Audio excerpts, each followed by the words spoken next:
Hello, bienvenue dans un nouvel update lecture. Je pense que c'est le premier que je fais sur cette chaîne et j'ai autant vous dire qu'il est un petit peu fait à l'arrache parce que j'ai accumulé énormément de livres. Je pense que je dois vous parler de 15 livres, ok? Donc c'est énorme. Donc autant dire que je vais pas m'attarder sur chaque lecture et tout parce que sinon on n'y arrivera jamais. Et en fait c'est toutes mes lectures que j'ai faites en juillet et en août, donc vu que c'était les vacances j'ai eu le temps de lire beaucoup. Donc à l'arrache je suis pas vraiment maquillée, pas vraiment coiffée et tout, mais c'est parce que il faut vraiment que je vous parle de ces livres parce que j'avais hésité à ne pas vous en parler du tout et à recommencer à faire des updates lecture à partir des livres que je lis à partir de maintenant. Mais finalement je me dis que c'est quand même dommage de ne pas vous en parler et je l'avais déjà filmé mais j'aimais pas du tout comment ça rendait. Donc voilà, j'espère que ça rendra mieux cette fois-ci. Je suis désolée pour ma tête, j'ai l'air claquée, je suis pas maquillée, pas coiffée et tout.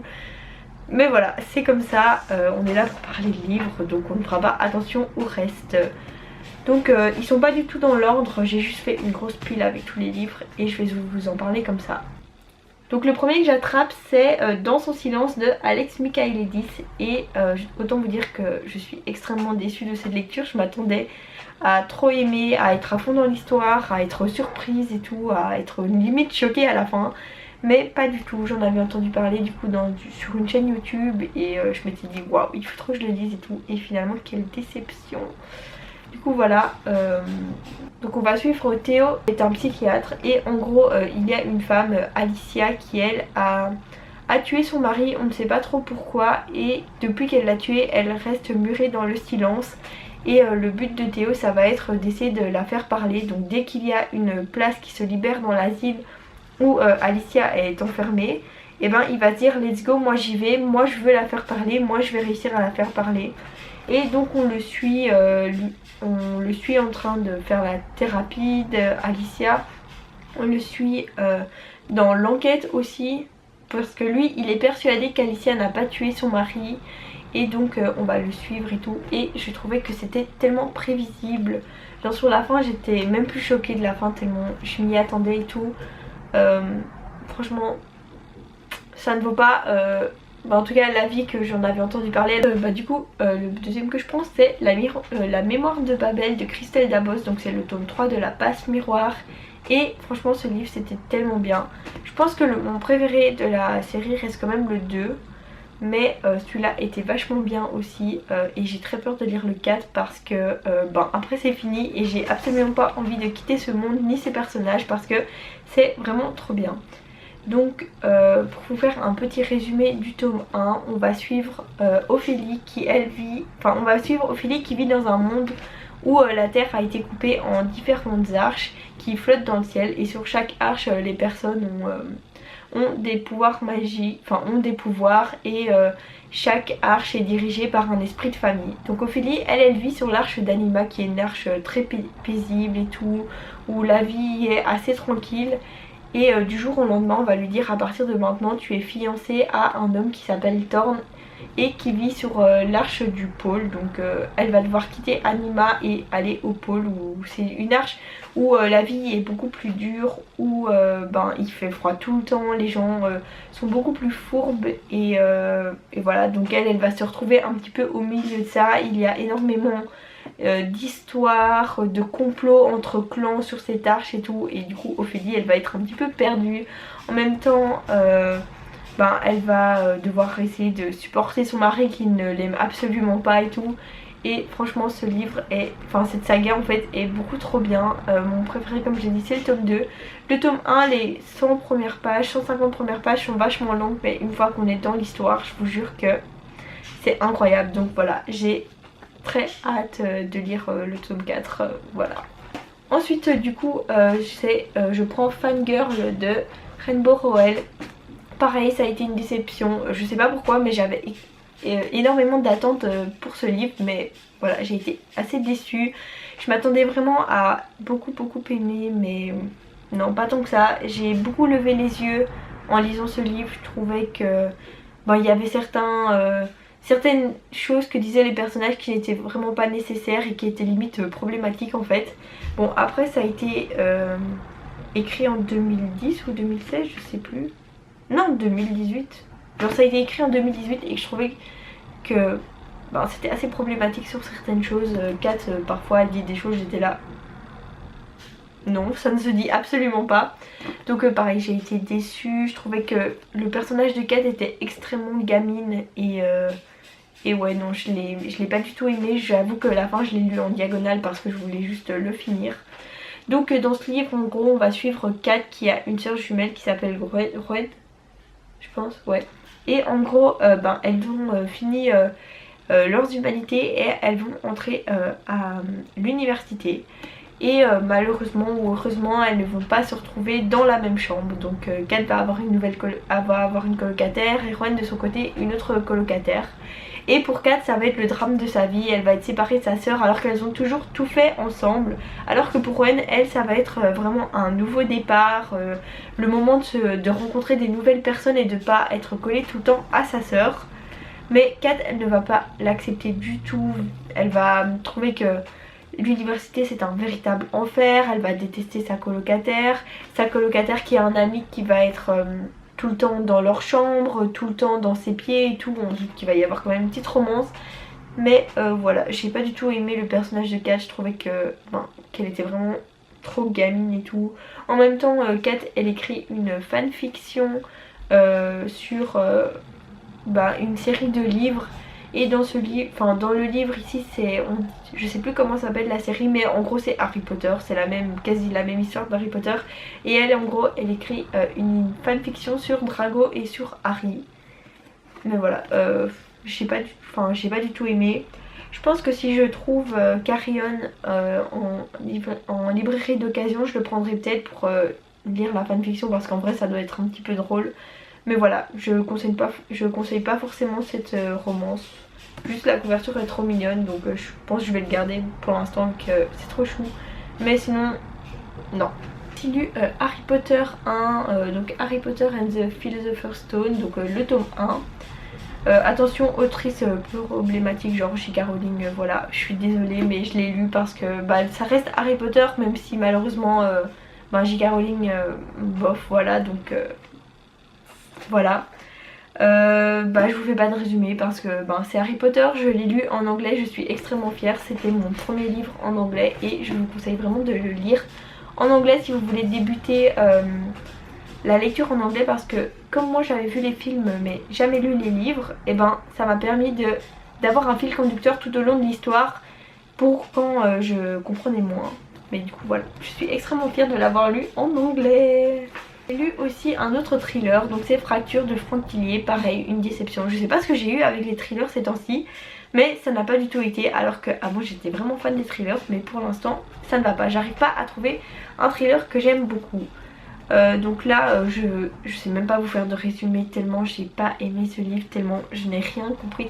Enfin j'ai compris mais j'étais pas dans l'histoire, du coup j'étais pas concentrée, du coup voilà, je pense que je vais même pas vous faire de résumé. Je vous conseille d'aller lire le résumé mais je vous conseille pas de lire ce livre, voilà, malheureusement. Du coup j'ai lu pendant presque tout le mois de juillet Le Prieuré de l'Oranger. Déjà je suis extrêmement fière de l'avoir lu, il est absolument magnifique. Et j'en ai fait tout un vlog donc je vous conseille d'aller voir ce vlog parce que j'en parle beaucoup mieux. Et là je vais juste vous refaire un petit résumé, enfin même pas un petit résumé parce que c'est vraiment hyper complexe comme histoire. Mais en gros si vous aimez la fantasy bien adulte avec un énorme world building, lisez ce livre. Il est énorme mais il est incroyable, vraiment. C'est mon bébé en fait, je l'aime trop. Je vais lire le préquel. C'est beaucoup trop bien, lisez Le Prieuré de l'Oranger. Et si vous avez peur des grosses briques comme ça, je pense que il est sorti en poche, coupé en deux. Donc comme ça vous pouvez lire une partie, mettre un peu de côté et lire une deuxième partie. Mais franchement lisez cette histoire parce que Samantha Shannon a vraiment fait un travail incroyable sur ce livre. Je trouve que vraiment les personnages sont beaucoup trop bien, le monde est beaucoup trop bien fait et tout. Donc lisez-le en fait. J'ai lu The Prison Healer de Lynette Noni. Donc le tome 1, La guérisseuse de Zalindov. Donc ici on va suivre Kiva qui est enfermée depuis qu'elle a, je sais plus quel âge, mais dans une prison. Donc elle a vécu toute sa vie dans une prison quasiment. Et vu qu'elle est douée, enfin c'est pas de la médecine mais enfin elle est douée pour guérir les gens, si on peut dire, c'est de la médecine. Du coup elle est promue infirmière de cette prison, enfin pas infirmière, du coup guérisseuse de la prison, et du coup on va la suivre et tout. Un jour il va y avoir un nouveau prisonnier qui va débarquer, et on se doute qu'il va y avoir une petite romance et tout. Et alors la reine rebelle, qui est vraiment l'ennemi numéro 1 du royaume, genre les dirigeants du royaume, eux ils veulent juste la prendre, la mettre en prison. Et ben un jour ils vont réussir, ils vont la capturer et la mettre en prison, sauf qu'elle va arriver complètement malade en prison, tellement malade qu'elle ne peut même plus bouger, qu'elle n'est plus lucide, et voilà, elle est juste limite au bord de la mort. Et donc elle va devoir s'occuper et soigner cette reine rebelle pour qu'elle puisse passer des épreuves. Et si cette reine rebelle réussit à passer les épreuves, elle sera libérée et tout. Mais forcément par plein de péripéties et tout, c'est Kiva qui va devoir passer ces épreuves à la place. Donc bien sûr c'est des épreuves que sans magie tu n'es pas censé savoir réussir et tout. Kiva qui n'a pas de magie et tout, donc elle est un petit peu là, comment je vais m'en sortir et tout. Ce livre c'est incroyable. Pourquoi on n'en parle pas assez? On parle vraiment pas assez de cette saga parce que c'est beaucoup trop bien. J'ai le tome 2 dans ma palle, j'ai extrêmement hâte de les lire. Mais vraiment c'est beaucoup trop bien, c'est hyper addictif, c'est super bien écrit et on s'attache au personnage. Donc vraiment lisez cette saga. Ensuite donc j'ai lu un tome 3, donc c'est La couronne d'os dorée de Jennifer L. Armentrout. Donc c'est le tome 3 de c'est comment encore, From Below the Nash en anglais, et je sais plus comment c'est le titre en français. Est-ce qu'il... non il est... Ah si voilà, c'est Le sang et la cendre. Donc le tome 3 du sang de... le tome 3 de la saga Le sang et la cendre. Et j'ai bien aimé, mais pas autant que les deux premiers. En fait je pense que les deux premiers c'était des énormes coups de cœur, mais j'étais vraiment dans ma dans mon era on va dire fantasy, voilà. Et là j'aime toujours la fantasy et tout, mais je sais pas si je pense que si j'avais lu Le sang et la cendre maintenant j'aurais beaucoup moins aimé. Et je trouve que ça part un peu dans tous les sens et que ouais c'est un peu redondant et tout, enfin je sais pas, j'ai beaucoup moins aimé. J'ai quand même bien aimé et tout, mais c'est pas le coup de cœur des deux premiers tomes en tout cas, et je pense que si je les relis ce seront pas non plus des coups de cœur. Mais voilà, ouais non, je trouve que en fait Poppy devient assez agaçante, Hawks aussi, enfin ouais j'ai beaucoup moins aimé. Mais en gros pour vous faire un résumé du tome 1, on va suivre Poppy qui est l'élu, la pucelle, donc qui vit dans un monde où leurs dirigeants sont des sortes de vampires comme ça, avec beaucoup de règles, genre les gens ils font pas n'importe quoi. Elle c'est la pucelle, l'élu et tout, elle peut pas faire n'importe quoi. Et un jour son garde du corps va mourir, elle va en avoir un nouveau, elle va tomber amoureuse de ce garde du corps, il va se passer plein de trucs et tout, ouais une fantaisie vraiment bien. Les deux premiers tomes je trouvais que c'était vachement bien, je trouvais que l'humour était là et que c'était trop drôle. Ici j'ai trouvé ça moins drôle et je sais pas, j'étais beaucoup moins dans l'histoire. Je pense pas que je vais lire la suite, à voir si je change d'avis, mais pour l'instant en tout cas la suite me donne pas du tout envie. En plus lui j'ai mis extrêmement longtemps à le sortir de ma palle parce que je n'avais vraiment plus envie de continuer cette saga. Je l'ai quand même lu parce que je l'avais, mais je pense pas lire la suite en tout cas. Toujours dans le monde d'Harry Potter, toujours J.K. Rowling, autrice problématique et tout, j'ai lu les contes de Biddle le Barde annotés par Albus Dumbledore. Donc ici j'ai une super belle édition illustrée comme ça.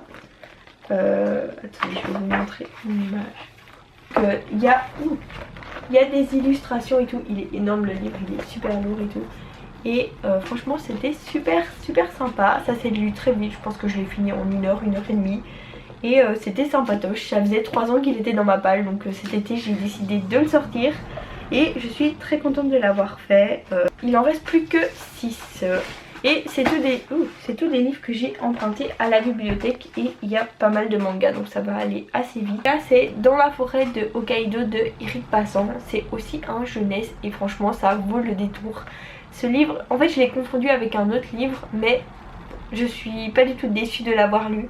Déjà il est extrêmement court et je l'ai lu je pense qu'en 2 heures, 2 heures et demie. Donc ça s'est lu très vite, c'était incroyable. J'étais à fond dans le livre alors que le livre il fait 150 pages. Donc franchement en 150 pages ça m'a transportée. Donc ici on va suivre, je sais plus comment elle s'appelle, on va suivre, ah Julie, bah, elle a mon nom, voilà. On va suivre Julie qui va faire des rêves où elle est un petit garçon que ses parents ont abandonné dans une forêt et qui est perdu, qui ne sait pas quoi faire et tout, et elle est vraiment comme ce petit garçon, genre elle pense comme lui, elle connaît le japonais alors qu'elle ne l'a jamais appris et elle ressent vraiment tout ce que ce petit garçon ressent. Et du coup on va la suivre, elle va essayer d'aider ce petit garçon qui du coup est perdu vu que ses parents l'ont abandonné et tout. Et franchement c'était trop bien, je vous conseille d'y aller. Voilà, c'était une histoire incroyable, j'ai trop aimé, j'étais trop transportée. La fin j'étais là, ah, franchement c'est trop cool. Donc voilà, lisez-le, il fait vraiment 150 pages. Ça se lit tellement vite, c'est du jeunesse et en plus c'est écrit super gros, la mise en page est top, franchement lisez-le. Un manga que j'ai pris qui est vachement cute, donc c'est Le chat qui rendait l'homme heureux et inversement de Umi Sakurai. Donc c'est ça, déjà est-ce qu'on peut parler, c'est la couverture est absolument trop mignonne. Dès que j'ai vu le titre et la couverture je me suis dit c'est parti, je le prends. Donc déjà les images sont très simples mais très mignonnes et ça fait le taf franchement. Voilà, je l'ai lu très vite, ça se lit très vite, c'est un manga et tout. Donc en gros on va suivre une histoire où c'est un homme qui a perdu sa femme et qui va adopter un chat pour se sentir moins seul. Et le chat c'est un chat qui est déjà adulte dans une animalerie que personne ne veut prendre parce que il n'est pas aux normes de beauté que les gens veulent et forcément il est déjà plus vieux donc les gens veulent des petits chatons. Et donc un jour il va se faire adopter par ce monsieur et tout et ils vont apprendre à vivre ensemble et franchement c'était tellement mignon. Donc je vous conseille de le lire, c'est une saga de plusieurs tomes et tout donc je lirai la suite sûrement parce que c'est très cute, ça se lit très vite et ça va mettre du bonheur et de la joie. Un livre un petit peu plus triste quand même que j'ai lu, c'est Quand on dansait sur les toits de Tristan Koegel, que je sais pas comment il faut dire. Ce roman je l'ai bien aimé mais pas autant que j'espérais. En fait je m'attendais à ce qu'il me bouleverse, à ce que mon cœur soit transpercé, à ce que je sois détruite et super triste. Et je sais pas, ça n'a pas été aussi fort que ce que je pensais. J'ai quand même été un petit peu triste à la fin mais voilà. Il fait 250 pages donc ça se lit aussi assez vite. C'est écrit super gros et ici on va suivre Pablo et Maïsan qui sont amis depuis l'enfance. Et en gros Maïsan va tomber malade plusieurs fois et on va suivre un peu leur bataille contre cette maladie. Le fait que ils sont jeunes, qu'ils ont envie de profiter de leur adolescence mais en même temps que la maladie empêche malheureusement de faire certaines choses et tout et un petit peu leur rébellion aussi par rapport à cette maladie. Donc c'est un roman qui est bien mais j'ai pas été aussi transportée que ce que je voudrais. Mais voilà, c'était sympa mais pas inoubliable malheureusement. J'ai pris un manga, donc c'est Number 5 de Taiyo Matsumoto. Comment dire que what the fuck en fait ce roman, ce manga pardon. Voilà, c'est extrêmement bizarre. Déjà le style de dessin est extrêmement bizarre. Genre c'est pas du tout genre comme un manga classique. C'est très très bizarre.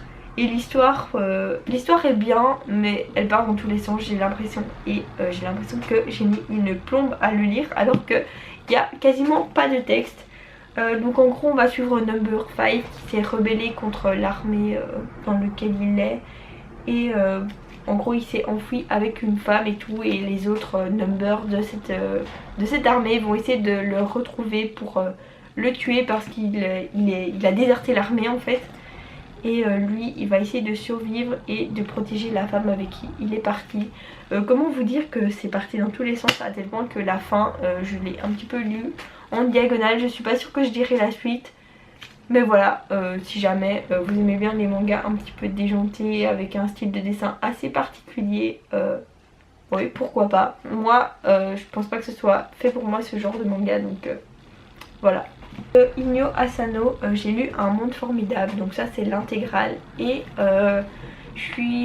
c'était bien mais c'était pas non plus incroyable parce que je pensais que ça allait être une histoire en continu mais en fait non, c'est plein de petites histoires sur des personnages et en gros on se rend compte que ils se croisent même si ils n'ont rien à voir, on croise tous des gens dans la vie et là on a un petit peu les histoires de toutes ces personnes. Je trouvais ça bien, un petit peu long. Mais voilà, peut-être que si j'avais lu les tomes séparés ça aurait été mieux parce que l'intégrale du coup c'était beaucoup en une fois. Mais j'aime bien, toujours un style de dessin assez simple mais on reconnaît bien la patte de Inyo Asano et dans l'ensemble c'était bien. Mais voilà, pas un manga inoubliable. Et ensuite du coup le dernier, on arrive à la fin de cette update. Franchement j'ai fait assez vite, je vous ai présenté un peu tout à la va-vite et à l'arrache. Mais voilà, c'est comme ça, les prochains updates seront un petit peu plus posés. On parle de beaucoup de livres. Donc le dernier c'est La princesse vagabonde de Siyada. Donc ça c'est un, je sais pas si c'est un manga ou un manhwa. Je pense que c'est un manga mais chinois. Donc j'ai l'habitude de lire plus des mangas japonais. Mais là c'est chinois et franchement on voit vraiment... je trouve que le style est totalement différent de quand tu lis un manga japonais. Les dessins sont absolument magnifiques et tout, j'aime beaucoup. Franchement c'était incroyable. Je lirai la suite avec beaucoup de plaisir, j'ai très hâte de lire la suite d'ailleurs. Donc ici on va suivre la princesse, je ne sais plus comment elle s'appelle, mais qui en gros c'est dans la dynastie, pour devenir empereur il y avait 3 frères. Il y en a un qui a tué les 2 autres et elle c'était la fille d'un des frères qui a été tué. Donc forcément celui qui va devenir empereur essaye de tuer tous les membres de la famille des 2 frères. Et elle a réussi à s'enfuir et donc elle vit une vie de vagabonde maintenant. Et son but c'est de se venger de l'empereur du coup maintenant vu qu'il est devenu empereur. Et on va la suivre un petit peu dans ses aventures, dans ses péripéties. Et comment vous dire, c'était très cool. En même temps elle va rencontrer un jeune garçon, ils vont devenir amis, bref voilà. Et j'ai beaucoup aimé les dessins, vraiment les dessins ils étaient absolument magnifiques. Voilà. C'était beaucoup trop bien donc quand je verrai la suite je la prendrai. Parce que voilà je vous conseille et aussi je trouve que on parle pas assez des mangas chinois donc je vais essayer de plus m'intéresser, de voir ce que cette autrice a fait d'autres comme œuvres et de voir un petit peu les œuvres qu'il y a parce que j'aimerais vraiment m'ouvrir à la culture de la Chine et des mangas chinois parce qu'on parle beaucoup des japonais mais il faut pas oublier les mangas chinois. Donc voilà, si vous en avez à me recommander n'hésitez pas. Mais voilà, et voilà, on arrive à la fin de cette update lecture qui est vraiment énorme. Mais voilà, j'espère que la vidéo vous a plu. N'hésitez pas à vous abonner, à liker, etc. Vous connaissez la chanson. Et moi je vous dis merci et à la prochaine.